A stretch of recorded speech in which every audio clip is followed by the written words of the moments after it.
Ya, halo guys, selamat datang kembali di channel gua, Bang Dil. Dan gua di video kali ini nggak akan ngoding. Gua bakalan bikin segmen baru namanya Lobang. Lobang itu apa, Bang? Lobang itu adalah lobang ngomong. Jadi dalam segmen ini kita akan berbincang-bincang dengan salah satu narasumber, sharing dan bercerita lah tentang perjalanan masuk ke dunia IT.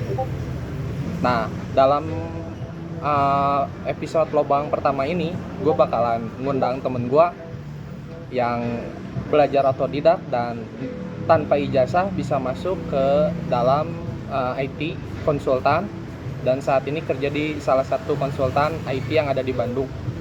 Mungkin kita mulai aja dan kita undang narasumber pertama kita. Ya, selamat datang di episode pertama Lobang. Gua sama temen gua, mungkin bisa diperkenalkan dulu, bro. Ya, Fikri. Kuadil. Oke, Fikri ini adalah seorang full stack developer untuk saat ini dan kerja di salah satu IT konsultan di Bandung. Cuman yang menurut gua menarik nih ya, Fikri ini memulai karir sebagai seorang guru di salah satu sekolah, lalu nekat resign dan memulai belajar untuk IT. Nah, mungkin bisa diceritain Pik alasan lu nih ya resign dari seorang guru terus masuk ke IT konsultan. Jadi waktu itu kondisinya kan sudah berkeluarga. Nah, kebetulan sekolah yang saya ngajar tuh di situ itu tuh gajinya cukup kecil lah, bisa dibilang cukup kecil gitu. Terlebih lagi kan bukan saya masuknya bukan guru kelas. Nah, jadi untuk memenuhi kebutuhan sehari-hari itu bisa dibilang kurang lah. Ya. Nah, makanya dari situ mulai mencari-cari kira-kira tren pekerjaan yang lagi naik itu apa gitu. Dan akhirnya ketemulah tuh ya di dunia programming gitu, di dunia digital. Itu aja sih. Ya, mungkin salah satu alasan Fikri mencoba switch karir karena ya mungkin ya salary yang didapat ya mungkin ngepas atau kurang atau gimana, yang namanya udah rumah tangga. Cuman berapa lama proses Fikri nih setelah resign, belajar dan diterima, dan gimana caranya ya tanpa ijazah dan mungkin ya non IT juga ya. Pada saat itu belum pernah ngoding dan nyoba belajar gitu sampai akhirnya diterima. Kalau prosesnya itu sebenarnya bisa dibilang 3 sampai 4 bulanan gitu ya. 3 sampai 5 bulanan lah. Otodidak. Ya, otodidak. Jadi waktu itu ada teman saya gitu ya, nunjukin apa namanya, teman kita lah, si Ijal namanya. Iya. Nunjukin laptopnya tuh, dan saya nggak tahu tuh itu apa gitu kan di dalam laptopnya itu. Nah, pas saya tanya itu ternyata itu tuh apalah, codingan gitu, codingan untuk membuat suatu program atau aplikasi gitu kan. Dan dari situlah mulai tertarik gitu, mulai cari-cari sumber, nemu lagi tuh kursus gratis di Padika web programming Unpas. Ya, Sandika Gali. Nah, dari situ diikutin videonya dari mulai JavaScript, HTML, CSS, JavaScript, kemudian PHP gitu ya. Dan setelah saya belajar dari situ sih langsung bikin porto buat kerja aja. Jadi proses belajarnya itu 3 bulan, dan bikin portonya waktu itu bikin apa ya, jual apa kayak toko online lah, jual beli biji kopi. Dan itu proses pembuatannya 1-2 bulanan, sekitar 1,5 bulan gitu. Itu waktu bikin tuh belum jadi tuh, ngelamar ke kantor kan, ke salah satu startup gitu, perusahaan pertambangan. Dan alhamdulillah keajaiban dan keberuntungan gitu ya, hasilnya ya keterima gitu, walaupun si portonya belum jadi 100% waktu itu. Begitu sih guys. Yang menjadikan pada saat tes nih ya, mungkin cuman modal portofolio doang ya, itu pun sambil belajar gitu. Yang menjadikan diterimanya tanpa ijazah itu karena apa gitu? Yang Kemauan sih biasanya ya, perusahaan tuh yang melihat tuh. mungkin karena apa ya? Ya betul, karena saya dari non IT gitu ya. Ya, Dan mungkin ketika saat itu melihatnya, oh kok bisa nih non IT masuk ke programming gitu kan. ya. Mungkin dari situ ya, gak tahu juga sih. Tapi malah ya mungkin bukan gua doang ya, Fikri juga merasakan bahwa ternyata setelah masuk di dunia IT konsultan ataupun software host, itu rata-rata nggak semua jurusan IT, iya nggak sih? Enggak. Termasuk Fikri sendiri ya. Jadi ya memang kebanyakan jurusan IT gitu yang kuliah, tapi tidak memungkinkan bahwa non IT pun ya kita bisa gitu, non IT pun bisa Ya. belajar programming gitu kan. Tapi kalau misalnya punya basic IT ya itu kan lebih bagus gitu. Jadi punya dasar-dasarnya, tahu dasar dan teorinya gitu kan. Iya. Lebih ada plusnya. Begitu sih guys. Oke, mungkin apa ya, sedikit cerita lah Pi. Waktu pertama kali kerja nih, setelah ya sekian lama jadi guru, akhirnya masuk nih ke dunia IT gitu. Nah, kayak gimana sih kesannya waktu masuk pertama gitu, dan tas apa yang dikasih gitu? Waktu itu sih kagetnya karena langsung bikin aplikasi pertambangan ya, yang Oh iya iya. cakupannya langsung besar banget gitu. Nah waktu itu kebetulan leadnya baik banget tuh. Jadi pertama kali masuk saya tuh dikasih tas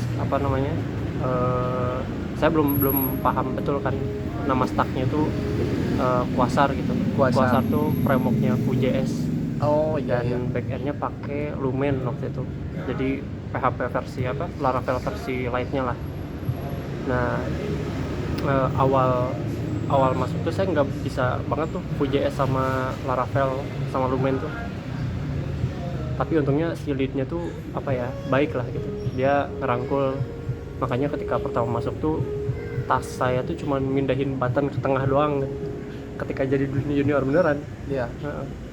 Tapi kan Jadi walaupun gitu, cuman mindahin button, mungkin ya beda lah gitu ya. Yang namanya dulu ngoding ngasal gitu di portofolio, terus masuk project aja. Cuman justify content center gitu kan kalau Ya. Cuman harus mencari dulu mungkin ya kode baru adaptasi, karena mungkin ya tiap program atau aplikasi itu punya patternnya masing-masing ya. Betul. Mungkin Fikri itu yang menarik buat gua ya. Dia tuh waktu masuk pertama, ya mungkin gue juga dulu masih di Cikarang, dan Fikri dulu berangkat ke Kalimantan, padahal dia tuh baru beberapa bulan gitu. Nah kayaknya menarik sih buat diceritain gitu, waktu ngoding di Kalimantan tuh kayak gimana gitu, dan ditambang lagi. Gimana ya, jadi kan itu sistem kompleks gitu ya. Nah suatu saat ditelepon sama leadnya gitu ketika aplikasi itu udah beres dan udah jadilah. Itu kan ada 3 aplikasi sebenarnya. Ada aplikasi untuk customernya, ada aplikasi untuk armadanya, dan kapalnya gitu. Jadi aplikasi customer ya orang mau pesan berapa banyak nih Ya, tambang gitu yang mau diproduksi. real time lagi ya. Ya, dan ketika udah diproduksi itu kan harus dikirim ya Ya, si tambangnya, dan ya dia pakai aplikasi kedua namanya sistem manajemen armada lah. Jadi armada mana nih yang mau ngangkat tambang dan berapa kapasitas armada itu untuk per masing-masingnya untuk ngangkat tambangnya gitu, minim maksimalnya. Dan itu cukup tricky karena dia integrasi sama GPS gitu. Kita harus lacak udah di mana nih si armada A, armada B, armada C. Dan yang paling susah itu integrasi sama timbangan. Itu paling susah karena RFID juga sama, RFID dan timbangan. Jadi begitu si armada itu naik ke timbangan yang gedenya tuh sebenarnya kayak jembatan buat motor lah itu, jembatan gantung. Itu harus udah bisa nyimpen data scalingnya berapa si tambangnya itu ke dalam sistem. Nah setelah itu nyampe lah ke pelabuhan si armada itu, dari mulai penggerukan diangkut ke pelabuhan. Nah, di pelabuhan itu barulah kita trekking lagi, tapi menggunakan vessel kapal gitu kan, kapal tongkang. Iya. Kapal tongkang itu sih. Lalu dikirim ke customernya di mana gitu, di belahan dunia mana dia. Itu tuh di bulan ke Itu bulan ke 7 ya, 8. bulan ke-7, berarti setelah masuk Fikri selama di 6 bulan mah di Bandung ya. Ya, Itu tuh baru belajar tentang Enggak deh. pemrograman web. Bulan ke-10. Bulan 10. Nah, itu kan aplikasinya kompleks nih. Sebagai seorang junior yang baru pertama kali masuk ke dunia IT konsultan, nah gimana sih cara adaptasinya gitu? Karena kan bukan cuman masalah coding ya, tapi kita juga harus paham namanya flow aplikasinya, flow bisnisnya dan lain-lainnya. Nah, sebagai junior yang baru masuk ke dunia IT, itu gimana sih cara adaptasinya dan apa sih yang ngebedain gitu? Sekarang yang kerasa gitu, sebelum di non IT dan sekarang masuk di perusahaan IT dan diberangkatkan ke Kalimantan gitu. Sampai ngebelain malah naik kereta, nggak naik pesawat. Oke, gitu aja. Ya, lanjut. Jadi tantangan sebenarnya kan junior itu lebih banyak nggak tahu gitu kan, disebut junior karena dia masih di bawah gitu tahapan, dan ketika itu menghandle sistem yang lumayan kompleks gitu kan. Betul. Nah, jadi pertama-tama emang harus survive dulu lah. Kita ada dua pilihan, menyerah atau survive gitu. Menyerah Kalau atau misalnya- survive? Ya, Oke.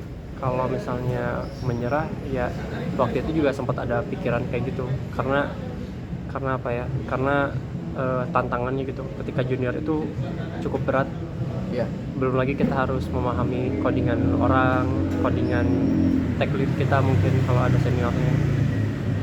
Nah ya, yang kedua ya survive gitu, karena karena saya punya motivasi, udah ada keluarga juga, mau gak mau ya harus pelajarin gitu, harus baca satu-satu codingan orang gitu yang kita nggak tahu dia codingnya kayak gimana gitu kan, baris per barisnya gitu.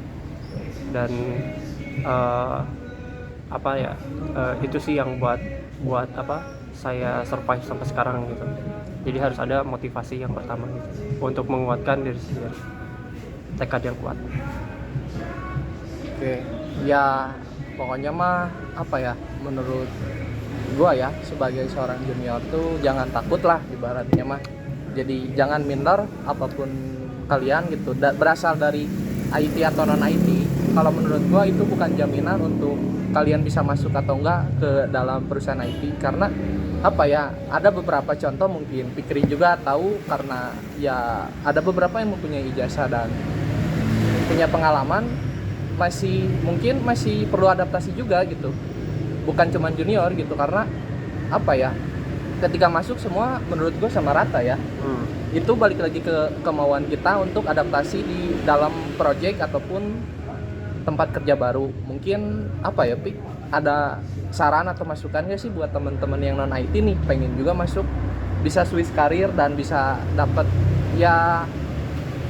privilege atau hak yang mungkin bisa didapat gitu dari perusahaan IT, contohnya WFH dan kerja remote gitu. Mungkin Fikri juga dulu sempat ngalamin nih kerja remote dan lain-lain. Motivasinya Ya.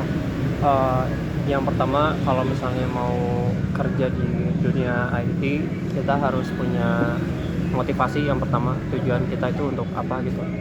Entah tiap orang kan punya tujuannya masing-masing, mau mensejahterakan keluarga, entah mau menjadi programmer handal, mau mengharumkan nama bangsa, entah apalah itu, atau mengangkat derajat orang tua yang bebas gitu. Tiap orang punya motivasinya masing-masing.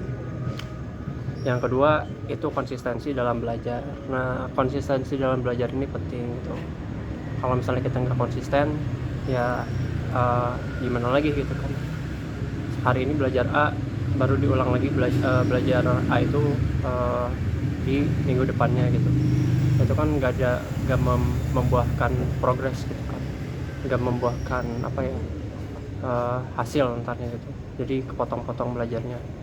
Jadi kalau misalnya fokus, harus punya motivasi dan keinginan dan konsistensi. Dan nggak perlu minder ya. Nggak perlu minder. Nggak perlu minder. Ya, saya juga dulu sih agak takut karena nggak punya gelar IT. Itu aja sih.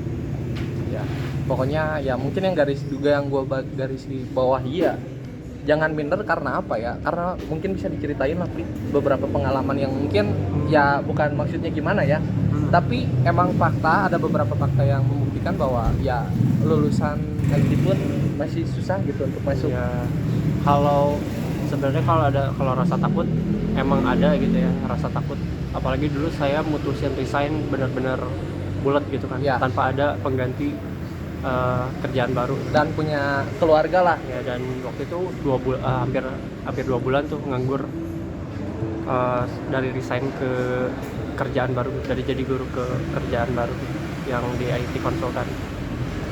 Nah, rasa takut pasti ada gitu kan, tapi kita juga harus punya yang namanya plan A dan plan B gitu.